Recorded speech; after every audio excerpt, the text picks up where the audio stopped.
ప్రజల ఆరోగ్యం కోసం ఉచిత వైద్య శిబిరాలను నిర్వహిస్తున్నామని AP industrial development corporation chairman Degala Prabhakar అన్నారు. ఆంధ్ర ప్రైమ్ హాస్పిటల్ ఆధ్వర్యంలో ఉచిత మెగా వైద్య శిబిరాన్ని నిర్వహించారు.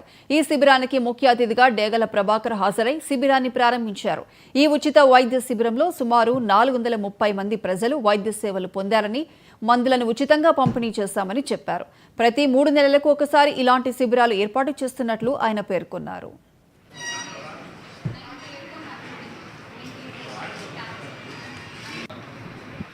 గోరంట్ల వాస్తవ్యులందరూ కూడా ఉచితంగా ఈ రోజున మరి ఏదైతే ఓపీ కానీ అలానే మరి వారికి ఉన్నటువంటి ప్రాబ్లమ్స్ డయాగ్నోస్ చేయటం, దానికి సంబంధించిన ఉచితంగా మందులు ఇవ్వటం, ఈసీజీ తీయటం అవన్నీ కూడా ఫ్రీగా చేయాలని చెప్పేసి ఒక మంచి ఉద్దేశంతో గోరంట్ల వాసులందరూ కూడా ఈ అవకాశాన్ని ఉపయోగించుకోవాలని చెప్పేసి మరి ఈ రోజున సూపర్ స్పెషాలిటీ డాక్టర్లు గారు ఎక్కడికి వెళ్ళినా కానీ వాళ్ళ దగ్గరికి వెళ్తే దాదాపుగా ఓపీ ఫీజే 1000 రూపాయలు ఉంటుంది. కాబట్టి అటువంటి మరి ఇంత ఖర్చుతో కూడినటువంటి వైద్యాన్ని పేద ప్రజలకి అందించాలని చెప్పేసి, మా ఊరు గ్రామానికి అందించాలని చెప్పేసి ఒక మంచి అభిప్రాయంతో, మంచి సేవా దృక్పథంతో ఈ రోజున గోరంట్లలో మరి ఈ కార్యక్రమం పెట్టడం జరిగింది. దీనికి పెద్ద ఎత్తున వచ్చినటువంటి ప్రజలకి ఉపయోగించుకోవాలని చెప్పేసి, అలానే ఈ కార్యక్రమానికి ముందుండి నడిపిస్తున్నటువంటి వాళ్ళకి ఈ గ్రామమే కాబట్టి వాళ్ళ తల్లిదండ్రులు కానీ అలానే ఇక్కడ ఉన్నటువంటి పెద్దలకు